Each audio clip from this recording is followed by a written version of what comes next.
여호수아 23장 1절에서 13절, 구약전서 355쪽입니다. 여호와께서 주위의 모든 원수들로부터 이스라엘을 쉬게 하신 지 오랜 후에 여호수아가 나이가 많아 늙은지라. 여호수아가 온 이스라엘 곧 그들의 장로들과 수령들과 재판장들과 관리들을 불러다가 그들에게 이르되, 나는 나이가 많아 늙었도다. 너희 하나님 여호와께서 너희를 위하여 이 모든 나라에 행하신 일을 너희가 다 보았거니와 너희 하나님 여호와 그는 너희를 위하여 싸우신 이시니라. 보라, 내가 요단에서부터 해지는 쪽 대해까지의 남아있는 나라들과 이미 멸한 모든 나라를 내가 너희를 위하여 제비 뽑아 너희의 지파에게 기업이 되게 하였느니라. 너희 하나님 여호와가 그가 너희 앞에서 그들을 쫓아내사 너희 목전에서 그들을 떠나게 하시리니 너희의 하나님 여호와께서 너희에게 말씀하신 대로 너희가 그 땅을 차지할 것이라. 그러므로 너희는 크게 힘써 모세의 율법책에 기록된 것을 다 지켜 행하라. 그것을 떠나 우로나 좌로나 치우치지 말라. 너희 중에 남아있는 이 민족들 중에 들어가지 말라. 그들의 신들의 이름을 부르지 말라. 그것들을 가리켜 맹세하지 말라. 또 그것을 섬겨서 그것들에게 절하지 말라.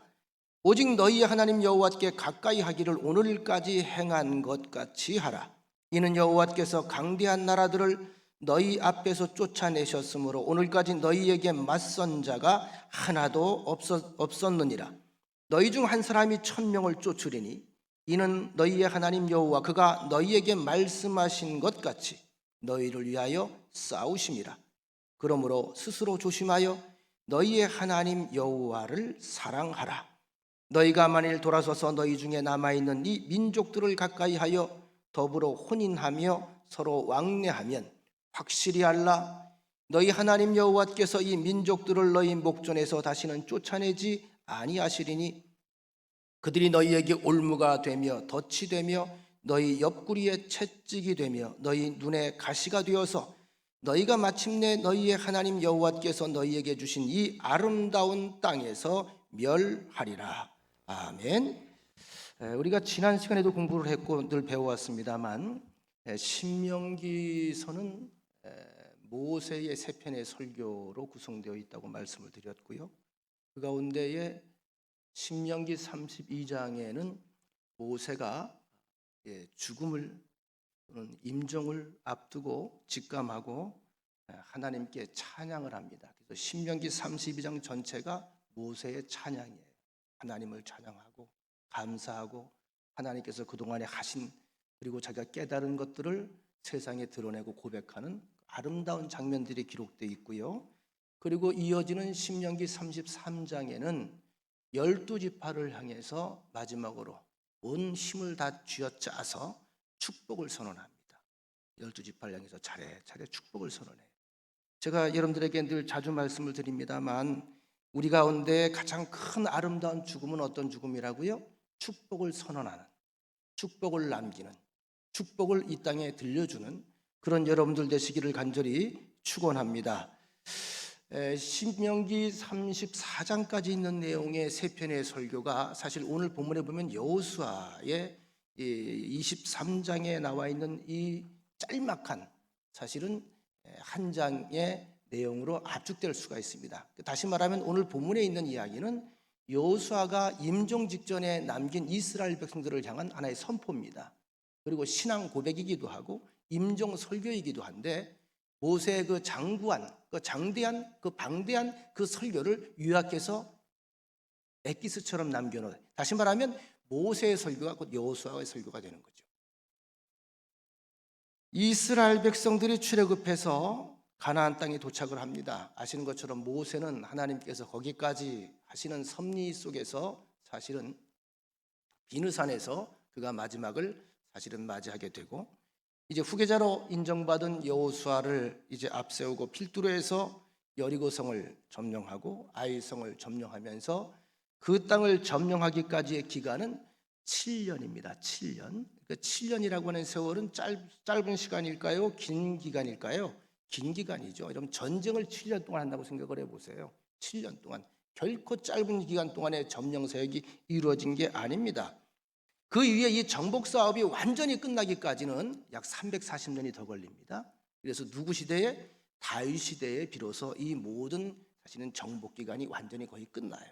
더 이상 대적할 수 있는 적수가 없을 정도로 굉장히 오랜 시간 동안 사실은 가나안 정복의 사업을 이어가는데, 우리가 한 가지를 한번 생각해 보십시다. 모세가 하나님께 80세에 호렙산에서 부름받은 이후에 그가 어떤 계획을 가지고 살았겠습니까? 어떤 뚜렷한 성취하려고 하는 목적을 놓고 살았겠습니까? 아니면 그냥 매일매일 순종하며 살았겠습니까? 그렇죠. 매일매일 순종하며 살다가 40년을 살아온 거예요. 그 여호수아도 마찬가지입니다. 여호수아가 후계자가 되어서 이스라엘을 이끌고 가나안 땅을 점령할 때 매일매일 무엇을 목표로 가지고 지도들 펴놓고 그렇게 계획을 가지고 살았겠습니까? 매일매일 순종하며 살았겠습니까? 매일매일 순종하며 살아가는 거예요. 저도 나이가 이제 적은 나이가 아니다 보니까 제 인생을 가끔 돌이켜볼 기회가 종종 주어집니다. 40대까지는 목적을 가지고 살았습니다. 무엇을 이루겠다, 무엇을 만들겠다, 무엇을 성취하겠다, 이만큼 내가 키우겠다. 50대가 넘어가니까요, 이제 뭘 키우려고 하는 생각보다는 좋은 목사가 돼야지, 인격자가 돼야지, 교인들에게 따뜻한 그런 마음을 가진 그러한 지도자가 돼야지 하는 생각으로 이렇게 고쳐먹게 되더라고요. 자, 여호수아가 자신이 하나님께 돌아갈 날이 임박했음을 알고 가나안 정복의 역사에 참여했던 후손들에게 지금 마지막 유언을 하고 있습니다. 이 자리에는 함께 동행했던 멋진 동역자 갈렙도 있었고, 대제사장 비느하스도 있었고, 전쟁터에서 함께 생사고락을 같이 했던 전우들과 노병들이 있었고, 그리고 가나안에서 태어나 앞으로 이 세대의 주역이 될 어린 청소년들도 있었습니다. 이때에 여호수아의 나이가 92세입니다. 또 적은 나이가 아니지요. 노년의 나이에 한 노인네가 머리가 허연데 가진 기력을 다 치저하면서 그들에게 당신이 동행했던, 나와 함께 했던, 내가 처음 했던 그 하나님을 지금 소개하고 있는 장면, 그 아름답고 엄숙한 장면이 오늘 본문의 내용이 되겠습니다. 그런데 이 여호수아가 그들에게 해준 말씀 가운데 가장 많이 등장하는 단어가 있습니다. 따라 해봅시다. 너희의 하나님 여호와. 한 번만 더. 너희의 하나님 여호와. 너희의 하나님 여호와. 이 말씀이 계속 쉬지 않고 등장을 해요. 3절 말씀에 보면 너희 하나님 여호와께서 너희를 위하여 이 모든 나라에 행하신 일을 너희가 다 보았거니와 너희 하나님 여호와 그는 너희를 위하여 싸우신 이시니라. 지금까지 나를 위해 앞장서 싸워주신 분은 하나님이셨다. 5절 너희 하나님 여호와 그가 너희 앞에서 그들을 쫓아내서 너희 목전에서 그들을 떠나게 하시리니. 이건 미래지향적인 이야기죠. 앞으로도 남아있는 대적들, 지금까지 그래 오셨던 것처럼 앞으로도 대신 싸워주실 것이다. 너희 하나님 여호와께서 너희에게 말씀하신 대로 너희가 그 땅을 차지할 것이라. 그 땅에 대한 약속이 아직 살아있다. 그리고 하나님은 그 약속을 지키실 것이다. 너희 앞에 주어진 너희의 사명이다. 흔들리지 말고 걸어가라. 8절 오직 너희의 하나님 여호와께 가까이 하기를 오늘까지 행한 것 같이 하라. 자, 지금까지 하나님께서 대신 싸워주셨죠. 이들이 한 일이 뭐죠? 조금 전에 말씀드린 것처럼 매일 말씀에 주목하고 말씀을 중심으로 순종하고 이행한 겁니다. 그랬더니 누가 싸우셨다고요? 하나님이 싸우셨다는 거죠. 하나님이 그 일을 이루셨다는 거죠. 10절과 11절에도 계속해서 말합니다. 너희의 하나님 여호와가 싸워주셨으니, 너희의 하나님 여호와가 싸워주셨으니 스스로 조심하여 너희의 하나님 여호와를 사랑하라. 스스로 조심하여. 무슨 말입니까? 여호와 하나님께서 오늘까지, 지금까지, 과거에도 그랬고 지금까지 싸워주셨으니 이 사실을 잊지 말아라. 그 은혜를 잊지 말아라. 이 승리의 원리를 잊지 말아라. 혹시라도 마음을 엉뚱한 데 뺏겨서 교만하지 말아라. 경거망동하지 말아라. 요즘 젊은이들 말대로라면 깐죽대지 말아라. 하나님이 하신 것이다. 그래서 오늘 기록된 말씀은 백성들을 향한 여호수아의 공식적인 유언이자 마지막 설교라고 할 수 있다고 이미 말씀을 드렸습니다. 그 내용의 핵심은 지금까지 체험한 하나님을 너희가 바로 알고 그 말씀 안에서 약속을 믿고 계속 살아가라는 이야기죠. 자, 그러면 그 하나님은 어떤 일을 하신 하나님이실까? 그 이야기가 오늘 본문에 다 나오는 이야기입니다. 우리의 과거를 지금까지 쭉 인도해 오신 분이다. 여러분, 우리가 아는 것처럼 여호수아는 가나안 정복의 주역입니다. 앞장서 싸웠습니다. 지도자입니다. 그가 하나님의 말씀을 들었고 그가 모든 전략을 짰고 지시를 했고, 그러니까 가나안 정복의 주역에 빼놓을 수 없는 사람이 여호수아와 갈렙입니다. 그런데 정작 여호수아는 자신이 그 일을 이룬 것이 아니라고 고백을 하고 있습니다. 우리가 조금 전에 확인했습니다만 3절 말씀 다시 보시면, 너희 하나님 여호와께서 너희를 위하여 이 모든 나라에 행하신 일을 너희가 다 보았거니와, 너희가 같이 경험하지 않았느냐? 너희 하나님 여호와 그는 너희를 위하여 싸우신 이시니라. 여호수아는 가나안 점령의 역사에서 백성들의 눈, 사람들의 눈에 분명히 영웅으로 비춰졌습니다. 하나님을 대신할 만한, 누구도 대적하지 못할 만한 그런 위대한 장수였습니다. 위대한 지략가였습니다. 모세도 하지 못했던 일을 여호수아가 이뤄냈고 백성들의 행렬을 이끌었고 지시했고, 오랜 수건이었던 가나안 점령을 거의 지금 마감 단계에 와 있습니다. 그의 모든 삶이 기적의 연속이었습니다. 아무도 흉내낼 수 없는 대단한 카리스마가 있는 지도자입니다. 그런데 그가 그의 임기를 마치는 자리에서 남긴 마지막 메시지의 핵심은 무엇인가? 나는 아무것도 아니었습니다 라는 고백입니다. 나는 아무것도 아니었습니다. 모든 일을 하나님께서 하셨을 뿐이고 나는 단지 종노릇만 했을 뿐입니다. 그러니까 이 모든 역사의 주인공은 하나님이시고 지금까지 모든 것을 이루신 것도 하나님이시기 때문에 오직 그분만이 영광을 받으셔야 된다. 나는 감사할 뿐이다. 그분이 나를 사용해 주셨다. 아름다운 고백이지요? 여러분 어떻습니까? 지나온 세월 한순간 한순간 스스로가 무엇을 이루고 살아온 것 같습니까? 알고 보면 다 하나님의 은혜입니다.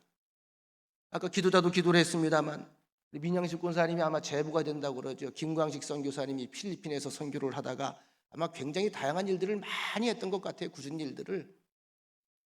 미처 들어올 시간에 들어오지를 못해서 코로나에 감염이 돼가지고 치료를 받다가 점점 이제 중증이 점점 심해지니까 비행기로 긴급하게 한국에 왔는데, 어제 저녁에 제가 잠깐 통화할 때는 의식을 벌써 잃어버리셨고 어제 저녁을 넘기기가 어렵다고 제가 보고를 받았는데, 아침에 통화할 때 해봤더니 고비는 좀 넘어갔다고 그래요.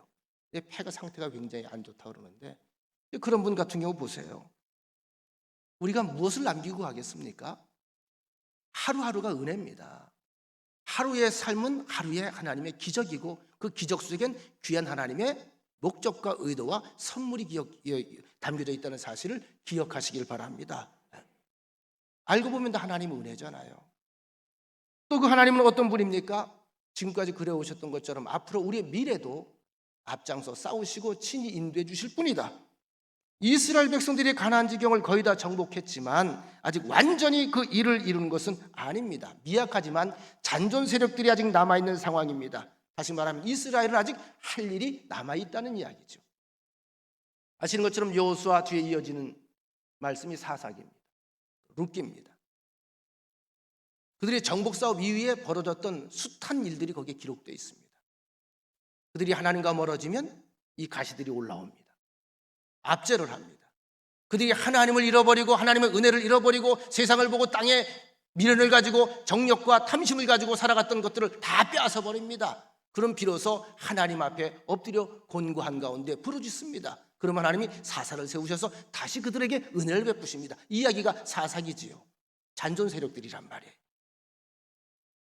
아직 이스라엘이 할 일이 많이 남아 있습니다. 완전히 사명이 끝난 사업이 아닙니다. 이런 시점에서 여호수아는 그들의 미래에 대해서 확신에 찬 말씀을 들려주고 있는 것입니다. 이게 가장 위대한 힘이에요. 성도의 가장 위대한 특권이 뭔지 아십니까? 미래를 살아보지 않았다 할지라도 하나님의 약속의 말씀을 깨닫고 말씀을 들려주는 겁니다. 5절 말씀에 보면 너희의 하나님 여호와 그가 너희 앞에서 그들을 쫓아내사 너희 목전에서 그들을 떠나게 하시리니. 자, 하나님께서 하시겠다는 거예요. 왜? 약속하셨기 때문에. 너희 하나님 여호와께서 너희에게 말씀하신 대로 너희가 그 땅을 차지할 것이라. 여호수아는 지금 자기 자신의 임기가 이미 끝났음을 알고 있습니다. 그러니까 자신은 그 미래를 살 수가 없어요. 살아보지 못하는 거잖아요. 오늘이 끝인데 아직 살아보지 못했잖아요. 그럼에도 여호수아의 확신에 찬 이 고백이 어떻게 나올 수가 있겠는가? 여러분, 믿음의 세계는 단절이 없어요. 하나님의 말씀이 있고 그 말씀을 듣고 믿고 체험한 사람들의 비전이 있는 곳에는 하나님의 역사가 계속 천재지능형으로 펼쳐지고 있다는 사실을 믿으시기를 축원합니다. 그 믿음이라고 하는 것은 이미 눈에 펼쳐진 세계에 주목하는 게 아니에요. 우리가 일반적으로 눈에 펼쳐진 세계를 보고 주목을 하면 절망이 많습니다. 근심이 많습니다. 염려가 많습니다. 그 다음에 여리고와 같이 굳게 닫힌 그런 장벽에 부딪힐 때가 참 많아요. 답이 안 나오잖아요. 전후좌우가 다 막혔는데, 동서남북이 다 막혔는데 어딜 보란 말입니까? 하늘로 치솟을 수도 없잖아요. 그런데요, 믿음의 세계, 신앙의 세계는 우리에게 특별한 눈을 갖게 만듭니다. 뭘까요? 그것을 배후에서 조종하시고 역사하시고 주관하시는 하나님의 힘과 하나님의 능력을 보게 만든다는 겁니다.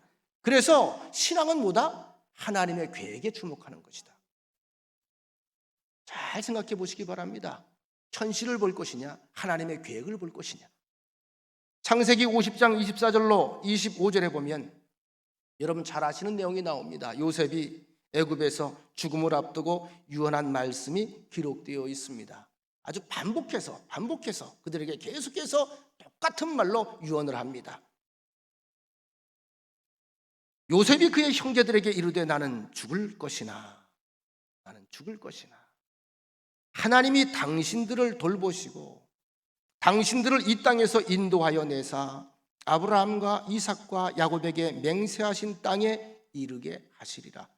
자, 가나안 땅에 대한 예언을 지금 하고 있는 거예요. 400년 전에. 요셉이 또 이스라엘 자손에게 맹세시켜 이르기를 맹세하라. 다짐을 시키는 거죠. 왜? 본인은 눈을 감으니까 이제 400년 뒤의 일이에요. 그러니까 맹세를 시켜야만 되는 거예요. 마음이 안 놓여요. 하나님이 반드시 당신들을 돌보시리니 반드시 당신들을 돌보시리니 네버 당신들은 여기서 내 해골을 메고 올라가겠다고 약속해라. 그때가 오면 가나안 땅에 들어갈 터인데 내 유고를 파내서 내 유고를 여기 버려두지 말고 가나안 땅 약속의 땅에 가지고 가겠다고 약속해줘라. 이게 430년 전의 약속이에요. 잘 아시는 것처럼 요셉의 유언대로 그로부터 400년 후에 모세와 이스라엘 백성들은 하나님의 권고로 하나님의 간섭으로 하나님의 돌보심으로 출애굽에 기적적으로 성공하게 되고 요셉의 유해는 이때 함께 애굽 땅을 떠납니다. 법궤를 메고 제사장들이 앞장설 때에 그 법궤의 제일 뒤에서 제일 앞에서 하나의 유해가 따라갑니다. 누구의 유해일까요? 요셉의 유해죠. 형체는 400년이 지나서 다 사라졌고 한 줌의 흙이 되었지만 그의 믿음의 목소리는 계속해서 그들에게 들려지는 겁니다. 이 모습을 본 이스라엘 백성들이 얼마나 신비스러웠을까요? 얼마나 놀랬을까요? 야, 이 말이 400년 만에 이루어지는구나. 믿음으로 미래를 확신하는 성도들 되시기를 축원합니다. 여러분들이 믿음대로 되는 거예요. 믿음 있는 사람은 믿음의 고백을 해야 될 줄로 믿습니다. 다 잘 돼야 돼요. 믿음의 고백, 이게 하나님의 소원이거든요. 또 한 가지, 그 하나님께서 오늘 지금 now and here, 바로 여기에 나와 함께 계시다. 그 하나님은 과거와 미래뿐만이 아니라 지금 이 자리에 우리를 위해서 일하시고 계십니다. 우리 인격에 관여하시고 가정에 관여하시고 우리 교회에 관여하시고 이 나라 이 민족 위에 관여하고 계시는 분입니다. 그래서 전 나라와 민족을 위해서 기도할 때마다 한편 염려도 되지만은 염려가 또 없기도 해요. 왜? 하나님이 기도하는 자들의 기도를 들으시기 때문입니다. 이 나라 이 민족의 여러분들의 귀한 불씨가 어딘 줄 아세요? 촛불이 아니에요. 기도하는 하나님의 자녀들입니다. 여러분들이 불씨예요. 여러분들이 희망이에요. 자, 그럼 이 하나님을 우리가 오늘 어떻게 섬겨야 할까? 이 하나님을 우리가 어떻게 섬겨야 할까? 이 하나님을 잘 섬기는 것이 하나님을 가까이 하는 것이고 하나님을 가까이 하는 것이 하나님을 사랑하는 것이고 하나님을 사랑하는 자에게 하나님께서는 큰 평안을 주십니다. 자, 여호와의 메시지의 핵심이 바로 이 시점에 있습니다. 오늘 현재를 내가 어떻게 살아갈 것이냐? 오늘을 내가 어떻게 살아갈 것이냐. 어제는 이미 지나갔습니다. 내일은 아직 오지 않았습니다. 그리고 우리는 지금 여기에 있습니다. 오늘 여기에 있습니다. 말씀은 오늘 여기에서 들려지고 있습니다. 이 말씀이 제대로 심겨지면 이 말씀이 살아서 열매를 맺게 될 줄로 믿습니다. 여호수아서 22장 5절에 보면 오직 여호와의 종 모세가 너희에게 명령한 명령과 율법을 반드시 행하여, 다른 이야기가 아니죠. 계명이죠. 계명. 하나님의 말씀입니다. 계명. 그 율법을 반드시 행하여, 반드시 행하라는 얘기 뭐죠? 순종해라. 순종해라. 이런 들음에서 그치면 안 돼요. 순종의 자리까지 가야 돼요. 들음과 순종의 자리까지. 그게 무언가 거기서 뭐가 나오는 거예요.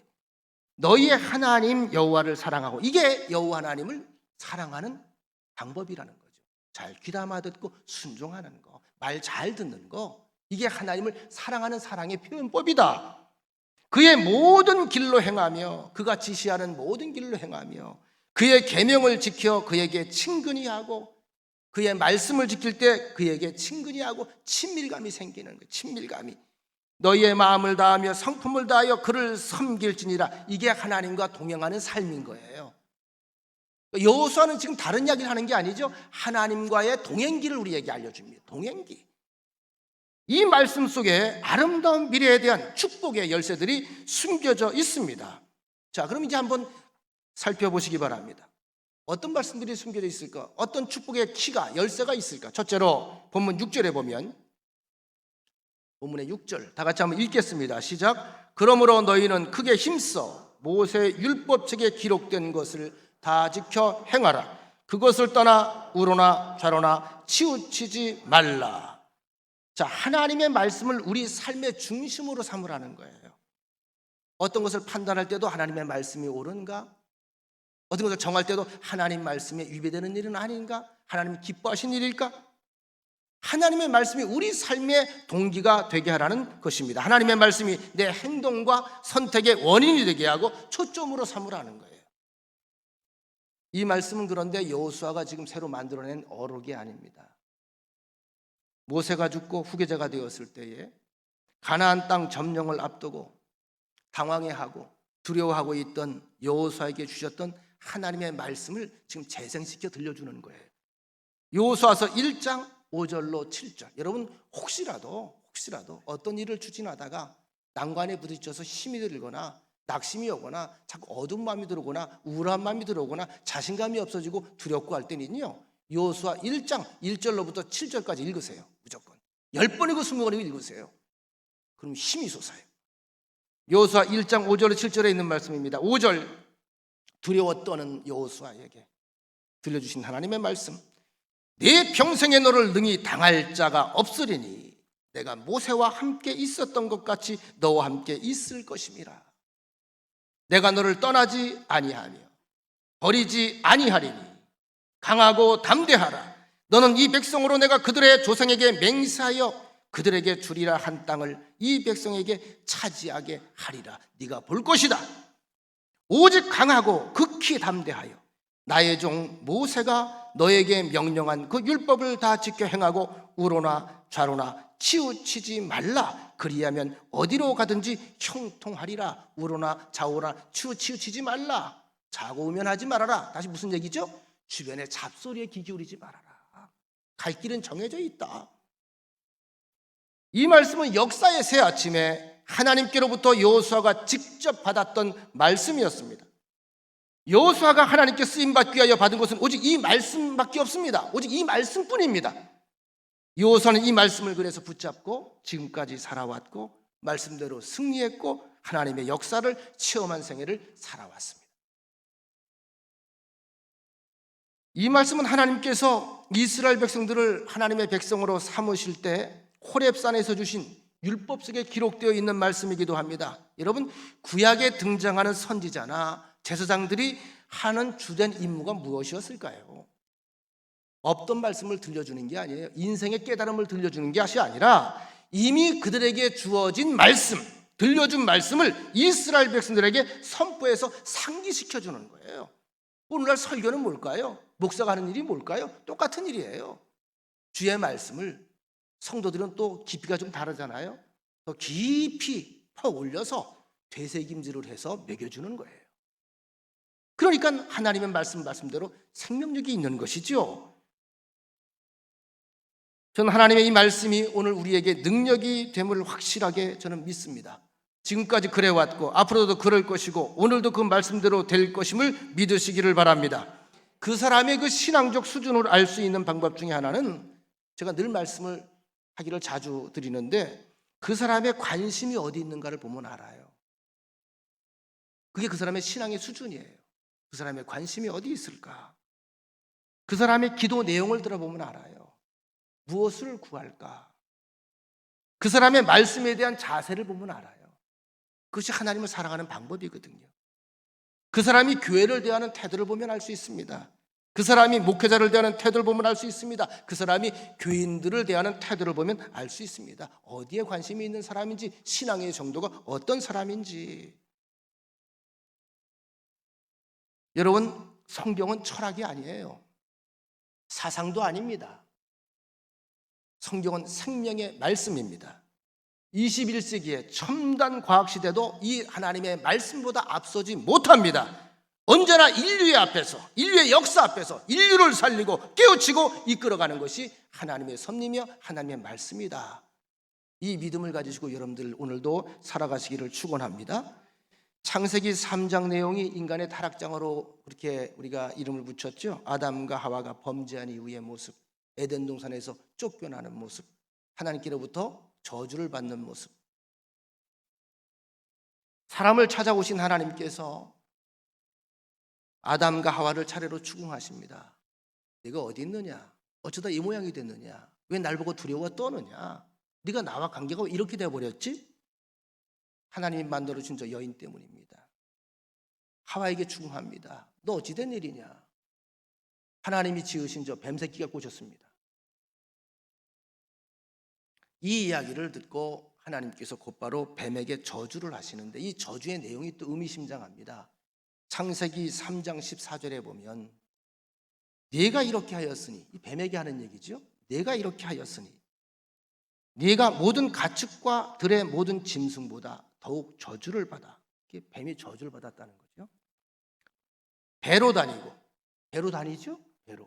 배로 다니고 살아있는 동안 흙을 먹을지니라. 여기 굉장히 중요한 영적 진리가 숨겨져 있습니다. 여러분, 사람은 영혼이 떠나면 뭐만 남죠? 몸만 남아요. 몸. 이 몸을 갖다 그냥 몸이라 그럽니까? 다른 말을 씁니까? 다른 말을 쓰잖아요. 시체 또는 시신. 영혼이 떠나면 시신이 되는 거예요. 근데 살아있는 사람에겐 사람이라고 그러죠. 그리고 시신은 흙으로 돌아갑니다. 흙으로 만들어졌기 때문에 흙으로 가는 거예요. 다시 말씀드리면 하나님의 영이 있는 동안에 영장인 거예요. 하나님의 영이 깃들어 있는 동안에만 인격체인 거예요. 후 하고 호흡을 불어넣으시니까 인격체가 된 거예요. 귀한 존재가 된 거예요. 이게 사라지면 흙이에요. 그런데 저주받은 뱀, 영적으로 사탄이죠. 사탄이 뭘 먹고 산다고 그랬죠? 흙을 먹을지니라. 흙을 먹잖아요. 다시 말하면 우리에게서 하나님의 생명이 떠나면 사단의 우리는 먹잇감이 될 수밖에 없다는 거죠. 영적 진리입니다. 우리의 삶 속에서 하나님의 말씀이 떠나고 하나님의 영이 떠나고 생명이 떠나면 그건 산자 같지만 사실 사단의 먹잇감이 되는 겁니다. 그래서 굶주린 사자처럼 있다가 움켜쥐는 거예요. 아, 저거 영이 갔다. 쉽게 얘기하면 아, 저 마탱이가 갔다. 사단이 그렇게 한다는 거죠. 저 마탱이 갔네? 그거 잡아먹는 거예요. 그러면 하나님의 생명이 뭘까? 말씀입니다. 말씀 안에 생명이 있어요. 우리 말씀 먹고 사는 존재예요. 하나님의 약속 안에 사는 존재입니다. 이런 말씀을 따라가면 망하지 않습니다. 말씀으로 충만할 때 마귀가 근접을 하지 못합니다. 말씀을 쫓아가면 행복합니다. 말씀을 쫓아가면 승리합니다. 말씀을 쫓아가면 하나님의 생명의 복이 주어집니다. 할렐루야. 그래서 어떡하라? 하나님의 말씀을 소중하게 여겨라. 또 한 가지 하나님을 가까이 하라는 겁니다. 8절 오직 너희의 하나님 여호와께 가까이 하기는 오늘까지 행한 것 같이 하라. 자, 오늘까지 행했어요. 어떻게 행했죠? 하나님과 떨어지질 않았어요. 그래서 요단강을 건넜어요. 떨어지질 않았어요. 그래서 광야 40년을 견뎠어요. 떨어지질 않았어요. 여리고성을 무너뜨렸어요. 떨어지지 않았어요. 그래서 만나를 먹었잖아요. 떨어지지 않는 사이, 특별한 관계, 그죠? 특별한 관계, 적당한 관계, 그냥저냥 그런 관계가 아니라 특별한 관계, 뗄래야 뗄 수 없는 관계. 우리가 세상을 살아가는 동안에 누구를 만나느냐, 그리고 누구와 가까이 하느냐 하는 것은 정말 중요합니다. 제가 어디를 출타를 해도 우려가 안 되는 사람이 있는가 하면 늘 걱정이 되는 사람도 있습니다. 이 코로나 기간도 마찬가지예요. 장기간 동안 우리가 비대면 예배를 드리잖아요. 잘 못 모이잖아요. 나오라 말하지 않죠. 직장상 그 특별한 직장 구조상 못 나오는 분들이 꽤 있어요, 우리 교회인데요. 그래도 저는 염려가 안 되는 분들이 있고 염려가 되는 분들이 있어요. 말씀을 사모하고 믿음의 고백이 가득한 사람들, 그들과 함께 있는 사람, 그들과 함께 대화하는 사람들은 걱정이 안 됩니다. 근데 항상 내가 봐도 위태한 사람들이 있잖아요. 아주 넘어질 때를 기다리고 앉았어요. 넘어질 작정을 하고 있어요. 넘어질 작정을 하고. 병들어서 그렇거든요. 병들어서. 영의 사람이 육의 사람으로 변하기 때문에 여러분들이 좋은 사람이 되어야 되고 또 한 가지는 좋은 교인들하고 사귀어야 됩니다. 따라합시다. 나는 좋은 성도입니다. 나는 좋은 교인입니다. 여러분들이 좋은 교인이 돼야 옆 사람이 좋은 교인이 되는 거예요. 장소도 잘 선택해야 돼요. 살 곳에 있어야 살아요. 망할 곳에 있으면 망해요. 창세기 6장부터 8장까지 보면 하나님께서 죄로 가득한 세상을 물로 심판하시는 기사가 기록되어 있고 그 와중에 살아남은 가족의 이야기가 소개되고 있습니다. 노아의 가족 이야기죠. 노아하면 떠오르는 게 뭐죠? 홍수와 방주입니다. 홍수와 방주. 하나님께서는 그에게 노아의 8 식구 외에 각종 생물과 짐승들로 가축들로 암수 한 쌍씩 들여보내도록 명령하십니다. 그러니까 여러분 다시 말씀드리거니와 그 배 안에 들어간 것은 다 깨끗하고 정한 짐승만 있었을까요? 아니면 더럽고 성질 고약하고 부정한 놈도 있었을까요? 섞인 거죠. 어떤 게 정한 건지 어떤 건지 부정한 건지 어떻게 성격이 좋은 건지 어떻게 성격이 지랄 같은지 알 수가 있나요? 여러분 사람들은 어떻습니까? 사람들의 속을 알 수가 있나요? 그 사람이 성품이 참 좋고 착한 사람인지 아니면 은큼한 마음을 가지고 있는지 뒷박을 칠 사람인지 아니면 정직한 사람인지 다 알 수 있나요? 중요한 것은 그럼에도 불구하고 방주 안에 들어간 것은 살았다 죽었다. 살았어요. 밖에 있던 것은 잘생겼든 못생겼든 덩치가 크든 작든 가문이 좋든 안 좋든 많이 배웠든 못 배웠든 깨끗하든 더럽든 다 죽었다는 겁니다. 오늘 이 방주는 교회를 상징하죠. 여러분 교회 안에 교인들이 다 천사들만 있나요? 여러분들이 천사가 되는 순간에 승천하실 거예요. 정한 사람도 있고 부정한 사람도 있어요. 성격도 다 달라요. 그래도 비전이 있는 것은 소망이 있는 것은 말씀이 공급되는 자리에 나와 있기 때문입니다. 하나님의 집입니다. 이 시대의 구원의 방주로 삼으신 곳입니다. 따라서 성전 안에 잘 머물러 있으면 사는 거예요.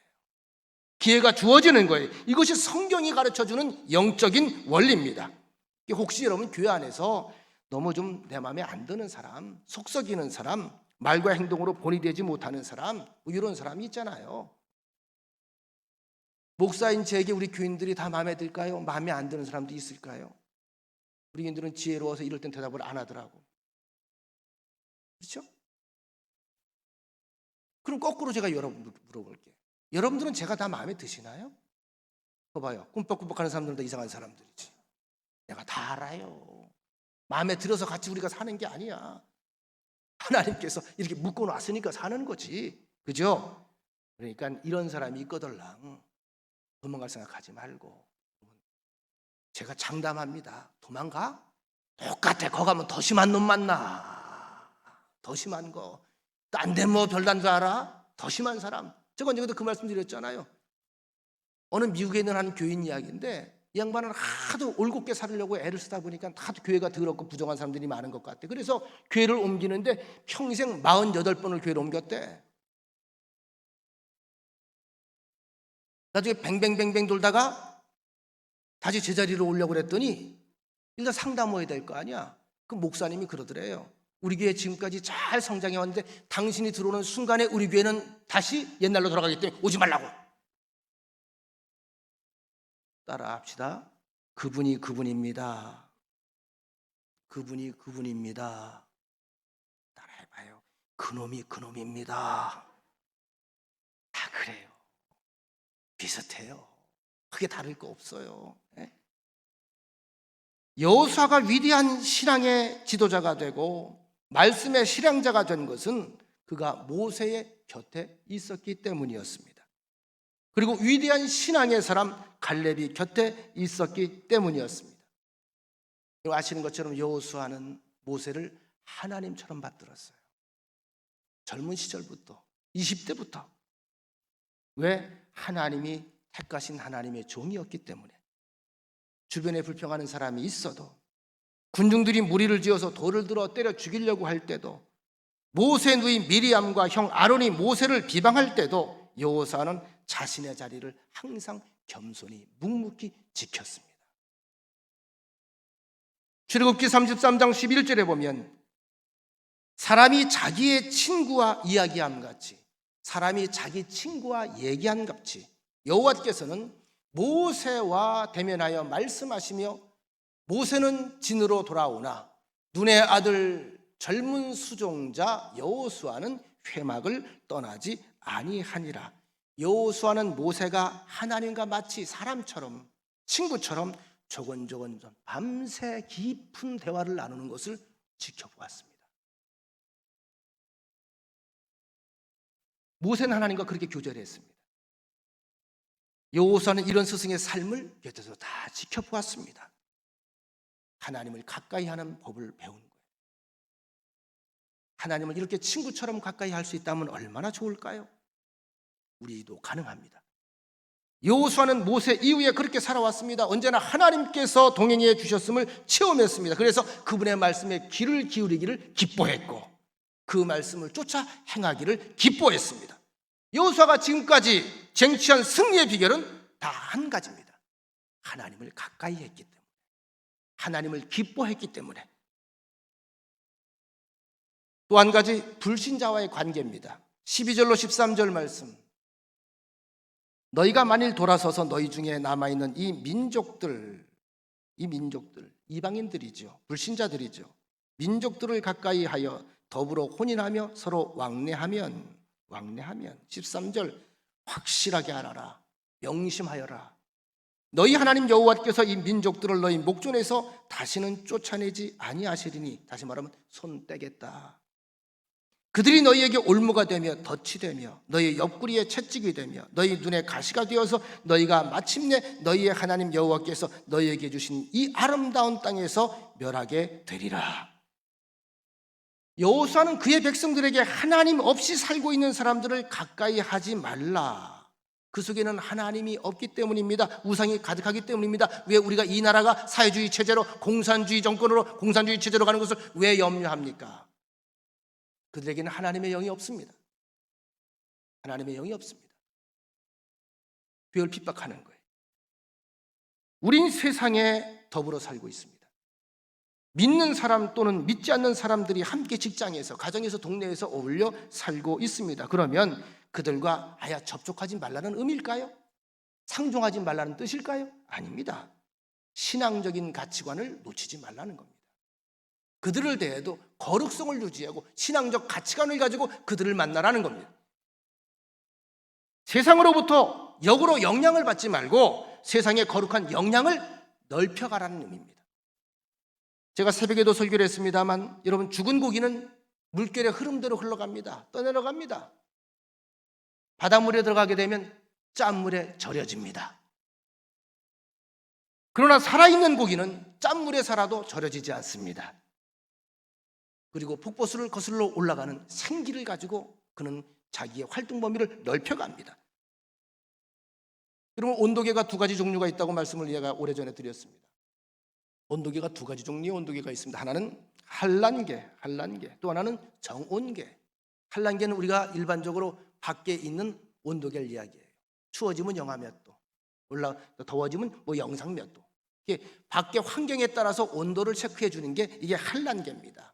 정온계는 뭘까요? 여러분, 방 안에 있는 게 정온계예요. 보일러 온도를 딱 맞춰놓죠? 그럼 어떻게 해요? 그 온도가 될 때까지 계속 돌립니다.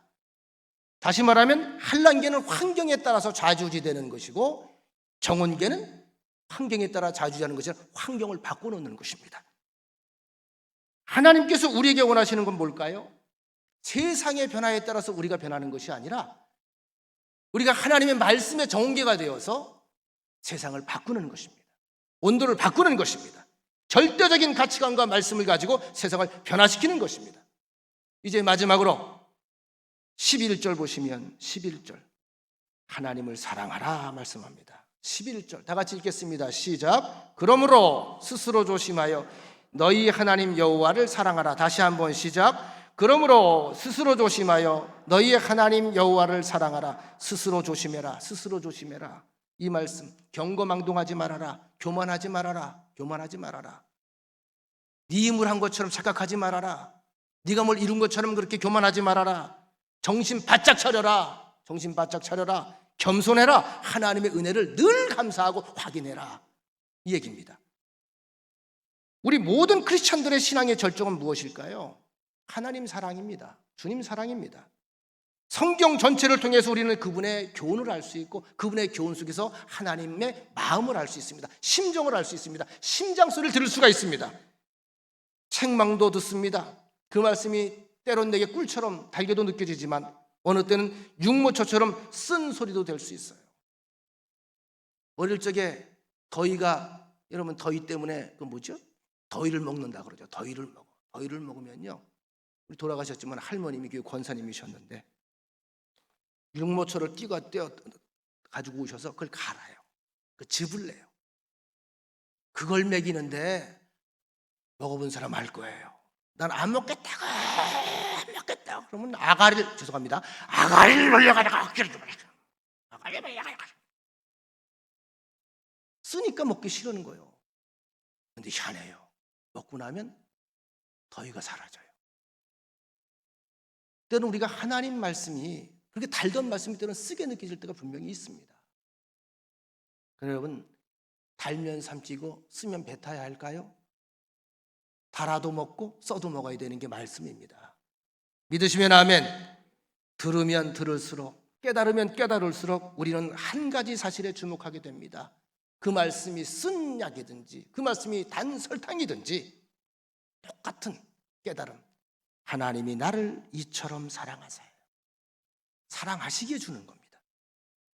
하나님이 나를 사랑한다는 변함없는 진리, 그리고 하나님 역시 우리의 사랑을 확인하고 싶어 하신다고 하는 사실, 이것이 성경 전체를 통해서 우리에게 말씀하시고자 하는 핵심입니다. 그래서 어떤 신학자는 말하기를 성경을 손으로 쥐어짜면 예수님의 피가 떨어진다. 실제로 그래요. 구약 창세기부터 요한계시록, 신약 요한계시록까지 다 예수의 피입니다. 그 피가 왜 필요할까요? 우리를 사랑하는 피예요. 예수님을 세 번이나 부인했던 시몬 베드로를 부활하셔서 찾아오신 주님께서 다른 대화 안 하잖아요. 거두절미하고 이렇게 묻지 않습니까? 요한의 아들 시몬아, 내가 이 사람들보다 나를 더 사랑하느냐? 내 어린 양을 먹이라. 요한의 아들 시몬아, 네가 나를 사랑하느냐? 내 양을 치라. 요한의 아들 시몬아, 내가 정말 나를 사랑하느냐? 내 양을 먹이라. 자, 예수님께서 뭘 확인하셨죠? 사랑이에요, 사랑. 네가 나를 사랑하느냐? 실수할 수 있지, 넘어질 수 있지, 시험 들 수 있지, 배신할 수 있지. 그러나 한 가지만 확인하자꾸나. 내가 너를 사랑하는 것처럼 너 여전히 날 사랑하고 있니? 그러면 난 너를 또 믿겠다. 오늘 하나님의 신뢰의 언어가 우리의 귀에 들려지게 되기를 원합니다. 제자의 길은 예수님에 대한 사랑을 고백하는 길입니다. 하나님을 사랑하는 것만큼 충성할 수 있습니다. 하나님을 사랑하는 것만큼 교회를 섬길 수 있습니다. 하나님을 사랑하는 것만큼 주어진 사명을 감당할 수 있습니다. 하나님의 사랑을 먹고 그 사랑을 먹이라는 것이, 그 사랑을 나눠주는 것이 교회와 성도의 본분이고 사명입니다. 여러분, 사랑하면 그 사람이 입에서 나오는 말에 귀를 기울이게 됩니다. 사랑하는 연인들의 눈동자와 대화하는 자세를 보셨나요? 젊은 커플들은 그렇게 다니더라고요. 이어폰을 서로 양쪽에 꽂고 같이 흔들더라고. 같이 같은 음악을 듣고 같이 흔들어요. 모든 걸 공유하고 싶은 거죠. 아무리 고집이 센 사람도 사랑하기 시작하면 이상하게 부드러워집니다.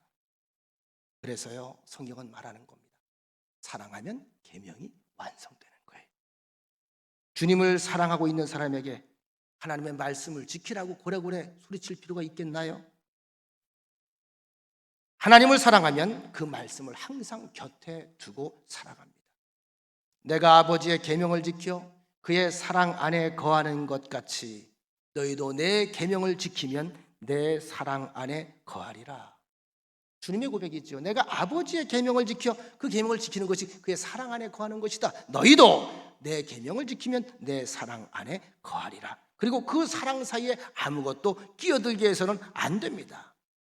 하나님과 나 사이에 끼어들어서 거리를 두게 만드는 것이 바로 뭐지요? 우상입니다. 이간질 시켜놓고 마음을 딴 데 가지게 만들고 우리의 주변을 흔들어 놓고 우리의 시야를 흐리게 만들고, 믿음의 세계에는 삼각관계가 용납되지 않습니다. 회색지대도 없습니다. 생명이 아니면 죽음이 있을 뿐입니다. 제가 새벽에도 말씀드렸죠? 이슬람권에는 가짜 성도가 없습니다. 예수 믿는다고 고백하는 순간에 그들은 그들의 공동체에서 이탈돼 볼 수밖에 없어요. 가짜가 없어요. 한국엔 가짜가 너무 많아요. 하나님의 말씀을 붙들고 일생을 살았던 여호수아, 그가 그의 백성들에게 남긴 마지막 설교는 하나님의 사랑 안에 거하라. 그 말씀을 중심에 두고 쫓으라. 그리하면 지금까지 앞서 싸우셨던, 인도하셨던, 친히 앞서 내 모든 걸음을 인도하셨던 하나님께서 앞으로도 너희와 함께하며 그 일들을 친히 행하시는 것을 너희가 보게 되리라. 말씀 마칩니다. 오늘 우리에게 들려준 이 생명의 말씀을 통해서 우리 또한 거듭난 눈과 거듭난 삶을 살게 되기를 원합니다. 하나님의 사랑을 더 깊이 깨닫기를 원합니다. 그리고 그 하나님을 깊이 사랑하게 되기를 원합니다. 말씀을 통해서 여러분의 가슴에 심기어진 기도 제목, 아름다운 꿈, 이런 것들이 하나님의 역사 가운데 성취되어 감을 눈으로 확인하고 입술로 영광을 돌리는 복된 역사가 있게 되기를 간절히 축원합니다. 기도하겠습니다.